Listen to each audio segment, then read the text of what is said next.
Welcome to my YouTube channel जिसका नाम है ट्रू हॉरर स्टोरी टेलर। आज मैं जो आपको कहानी सुनाने वाला हूँ वो राजस्थान में रहने वाले एक ब्राह्मण परिवार की है जो कि एक मिडिल क्लास फैमिली से बिलोंग करते थे। इनके घर में कुल 3 मेंबर रहते थे, मदर, फादर और उनका एक बेटा था जो कि एक नॉर्मल फर्म में जॉब करता था। ये लोग जहाँ रहते थे वहाँ भी अपने आसपास के घर पड़ोसियों में फैमिलियों से काफ़ी अटैच थे, आना जाना अक्सर रहा करता था इनका। इनके बेटे का नाम था विजय। वो एक दिन अपनी नॉर्मल फर्म में जा रहा था, तभी उसे रास्ते में एक खूबसूरत सी लेडी दिखी। वो उसे काफ़ी अट्रैक्ट हुआ, मगर जल्दी हो रही थी ऑफिस के लिए, इसलिए वो निकल गया।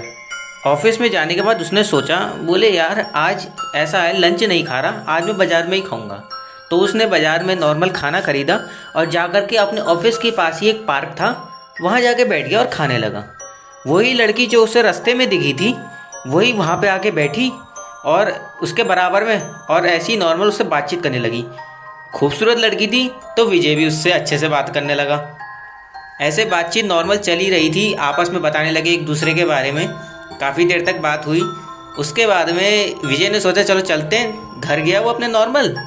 अगले दिन फिर वैसे ही हुआ, रास्ते में उसे मिली और फिर पार्क में उसने सोचा कि भाई आज भी बाज़ार में खाएंगे। पार्क में बैठा, सेम उसी दिन की तरह से वो लड़की फिर आई।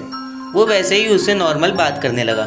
ऐसा करते करते काफ़ी दिन बीत गए और अच्छी अटैचमेंट हो गई उस लड़की के साथ विजय की। मिलने जुलने लगे रोज़ और अच्छा लगता था दोनों को एक दूसरे से बात करना।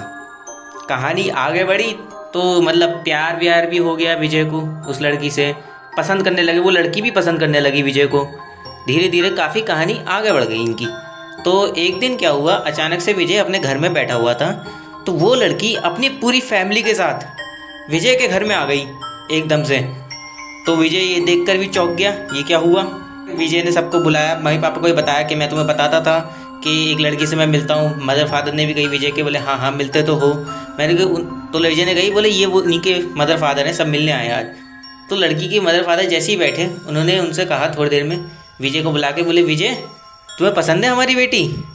विजय शर्माते हुए बोला, बोले हाँ मुझे अंकल पसंद तो है, तो मैं उन्हीं का रिश्ता लेकर आया हूँ। उनके फादर बोले लड़की के, वो रिश्ता लेकर आए। मतलब उनके घर वाले भी चौंक गए थे विजय के एकदम से क्या हो गया। मगर लड़की पसंद थी, उन्हें भी पसंद आ गई थी, बहू अच्छी है विजय के मदर फादर को। तो उन्होंने धीरे धीरे जैसे बात होती गई रिश्ता मंजूर कर लिया। मगर लड़की की फैमिली वालों की कंडीशन थी, बोले जो शादी होगी ना वो 4-5 लोगों के बीच में ही एक जगह पे हो जाएगी, हमारी एक जगह है वहीं हो जाएगी, और आप किसी को बुलाना मत ही, मेहमान वगैरह को सेपरेटली करनी है ये शादी। ये हमारा एक नियम है जो हमारे बड़े कह गए थे कि मरते समय, बोले यही करना, अगर कभी किसी बेटी की शादी करना तो इसी तरीके से करना। फ़िलहाल उन्होंने किसी भी तरीके से उन लोगों को इस चीज़ के लिए कन्विंस कर लिया कि हाँ 4-5 लोगों के बीच में ही शादी हो जाएगी। अब उन्होंने क्या कहते हैं अपने ही किसी पंडित से लड़की वालों के किसी पंडित से बुला करके ये पता कर लिया, बोले शादी इस डेट को फिक्स हो गई है। तो फिर उन्होंने नॉर्मल जैसे ही उनकी बात सुनी, बोले ओके, जा करके शादी वादी हुई। लड़के की शादी हुई, मतलब नॉर्मल ज़्यादा लोगों को बुलाया नहीं उन्होंने, जैसा कि बात हुई थी। लड़की वाली की तरफ से भी कोई ख़ास लोग नहीं थे, 2-4 लोग थे, सबके बीच में वहीं शादी हो गई और बहू आ गई उनके घर में। काफ़ी दिनों तक नॉर्मल चलता रहा। घर वाले काफ़ी खुश थे विजय की बहू से। विजय के घर वाले बहुत केयरिंग थी, वो अच्छी थी, सारे काम करती थी। रात को विजय के मतलब पैर वैर भी दबाती थी, काफ़ी सेवा करती थी। घर वालों की लाडली हो गई थी, वो काफ़ी अच्छी लगने लगी थी। मगर लड़की के जो फैमिली वाले थे वो कांटेक्ट नहीं करते थे। अगर लड़की से पूछते भी थे कि तुम्हें जाना नहीं है मायके, तो वो मना कर देती थी कि नहीं मुझे नहीं जाना, मैं यहीं रहूँगी, मेरा मन नहीं कर रहा जाने का। बात कह के वो टाल देती थी बात को। काफ़ी समय हो गया ऐसे ही बीतते हुए। उन्हें पसंद थी लड़की सब, मगर वो लड़की कहीं जाती वाती नहीं थी बाजार के काम के लिए। तो घर के सारे काम लड़का अपना विजय ही और उसकी फैमिली वाले ही करते थे। वो घर का ही काम संभालती थी, जितनी भी थी, जितना भी सारा घर का काम होता था वही संभालती थी। ऐसा ही काफ़ी दिनों तक चलता रहा। एक दिन की बात है, रात को उनकी जो मम्मी थी विजय की, वो रात को उठी टॉयलेट वगैरह के लिए। तो उन्होंने देखा कि बहू कमरे में नहीं थी। रास्ते में उनका कमरा ऐसे ही खुला हुआ रहता था, रात को बंद नहीं करते थे वो, तो क्योंकि ओपन था उनका घर। तो उन्होंने देखा कि बहू कमरे में नहीं बैठी है। तो उन्होंने देखा कि कहीं है, बोले चलो गई होगी बाहर, झाँक मैंने कभी सांस वास उखड़ ली हो तो झाँक रही होगी छज्जे पे। अब वो नॉर्मल टॉयलेट करके आ गई। मगर उन्होंने देखा काफ़ी दिनों तक कि ये चीज़ थी कि वो कुछ देर के लिए रात को गायब हो जाती थी, कहीं चली जाती थी। अब उन्होंने इस चीज़ को नोटिस करना शुरू करा। मगर एक दिन उन्होंने सोचा, बोले चलो देखती हूँ कहाँ जाती है, घर में देखती हूँ बुए कहीं तो जाती होगी। अब वो उस रात को उठी उसी टाइम पे। अब वो गई, उन्होंने ढूंढा घर में, तो बहू एक कमरे में बैठी हुई क्या कहते हैं, शीशे में देखते हुए अपने बाल काट रही थी। तभी उसकी वो पूछी, क्या कहते हैं, सास ने, बोले एकदम से ये क्या कर रही हो रात के टाइम में बाल काट रही है शीशे में। मगर जैसे ही शीशे में जाकर देखा, बहू का जो शक्ल थी वो बिल्कुल बदली हुई, बिल्कुल बदली हुई, एक बुढ़िया की तरह, जैसे सफ़ेद बालों वाली एक बुढ़िया की तरह बैठ करके वो अपने बाल काट रही थी। अब ये देखा जैसे उसकी मम्मी ने, विजय की, वो भाई बेहोश, उनको होश नहीं है अपनी किसी चीज़ का। अब अगले दिन उठी तो उन्होंने देखा जितने भी घर वाले हैं सब बैठे हुए उन्हीं के आगे, विजय और उसके फादर ना। विजय ऑफिस गया और वो लेटी हुई है, अब बहू सामने बैठी हुई है। मगर बहू की जो शक्ल थी वो बहू की नहीं, वही बुढ़िया की दिख रही थी उन लोगों को कुछ दिन के बाद से। तब उनकी बहू ने पूछा, बोले चल तूने देख तो लिया मुझे, अब तू देख, अब तुम लोगों को यहाँ से मैं नहीं जाने दूंगी। पैसे की चिंता मत करना, पैसा मैं लेकर आऊँगी, लेकिन तुम अब घर से नहीं निकलोगे, क्योंकि मेरे राज अब खुल गया है। अब मैं तुम्हें कहीं नहीं जाने दूंगी, तुम्हें उठना ही नहीं चाहिए था रात को, ऐसा कहती है। ये चीज़ सुन के घर वाले भागने की कोशिश करते हैं बाहर, मगर भाग नहीं पाते, शरीर अकड़ सा जाता है, भागने की कोशिश करते हैं। बोले मत भागो वरना मारे जाओगे, मत भागो, यहाँ से बैठे रहो और मेरी बात सुनो। अब जो मैं कहूँगी वो तुम करोगे। अब उनके घर में ऐसा चलने लगा, तो वो क्या करती थी, अपनी सास या बेटे से, जो उनका विजय था, उनसे कहती थी, बोले जाओ अपने सामान लेकर आओ, ज़रूरत का पैसे देती थी बहू, बोले जाओ अपनी ज़रूरत का सामान लेकर आओ, और मेरे लिए मांस मछली रोज़ वो खाने लगी, रोज़ लेकर आओ। वो रोज़ ये सब खाने लगी, मांस मछली वगैरह डेली मंगाती थी और डेली खाती थी। ये लाते लाते मतलब उन्हें काफ़ी समय बीत गया इस चीज़ को, महीना 1.5 महीना बीत गया। वो बहू पैसे देती थी और वो सामान लेकर आते थे। ये चीज़ मोहल्ले वाले भी देखने लगे, बोले ये लोग पहले तो बहुत अच्छे से बोलते थे, मिलनसार थे, अब तो बाहर ही नहीं आते। एक बंदा निकलता है वो भी किसी को जवाब नहीं देता, सीधे जाता है काम करके आ जाता है। बहू ने इस बात के लिए डरा के रखा था उसकी फैमिली वालों को, बोले अगर किसी से कुछ कही तो घर में जितने भी रखे हैं लोग हैं उन सबको मार दूंगी मैं। मोहल्ले वालों में इस चीज़ की फैलने लगी, बोले ये लोग पहले तो बहुत मिलनसार थे, जब से इनकी बहू आई है, जो कि हमें कभी दिखाया ही नहीं कि बहू कैसी है, इन लोगों ने ना कभी कुछ बताया ना कभी बुलाया, जबकि इतना बोलते थे। जब से वो आई है तब से ये लोग किसी से मतलब ही नहीं रखते, सीधे जाते हैं काम करते हैं और अपने घर में आ जाते हैं सामान लेके। हम कुछ पूछते भी रास्ते में तो कोई जवाब नहीं देते, सीधे घर में आ जाते हैं। ये क्या चक्कर है। अब ये चीज़ उन्होंने वहाँ पे जब बात कर रहे थे तब एक पंडित जी भी बैठे हुए थे, बोले अच्छा ये तो बड़े अच्छे थे, बोले ये कैसा चक्कर चल रहा है इनका, बोले चलो देखते हैं किसी दिन रात को। अब वो पंडित जी के साथ मिलके किसी रात को उनकी खिड़की से झांकते हैं, बोले क्या कर रहे हैं।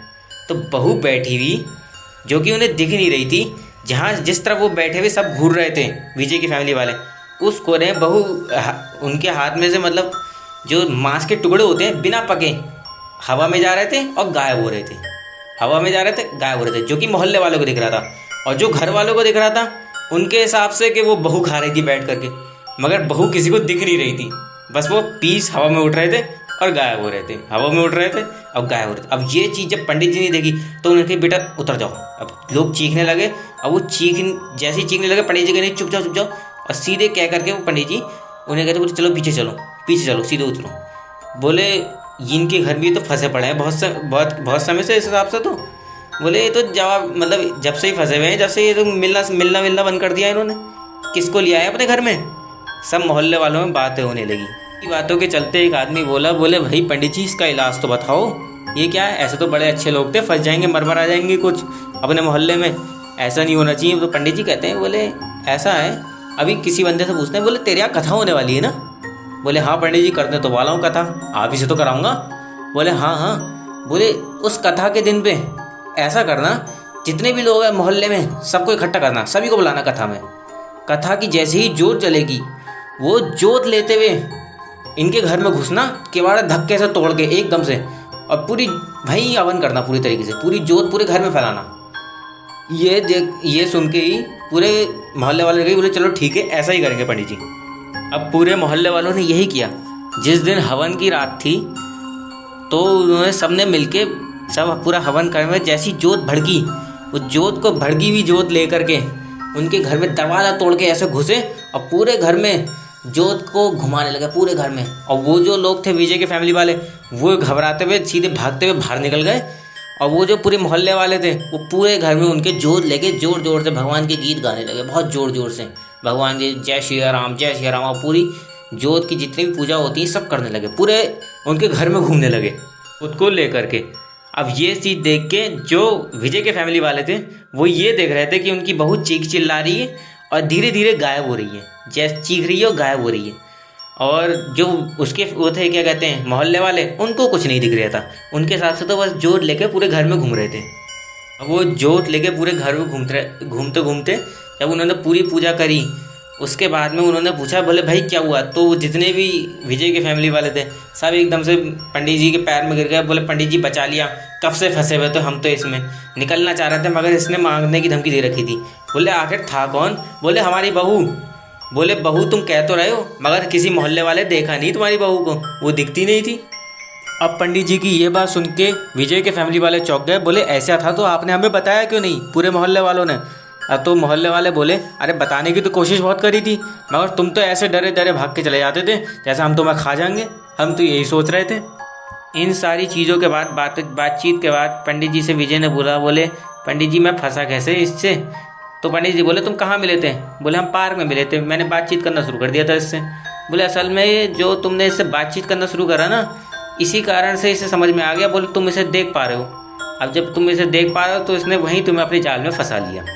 अब इन चीज़ों को जब विजय ने सुना तो विजय बोला पंडित जी से, बोले पंडित जी अब ये दोबारा आएगी तो नहीं, कभी दोबारा आ जाए और फिर ऐसी हो जाए दोबारा से? बोले पंडित जी बोले नहीं बेटा अब तो नष्ट हो गई, बेटा तुम्हारे सामने ही तो जल गई है, तुम्हारे सामने ही ख़त्म हो गई, अब दोबारा नहीं आ सकती है।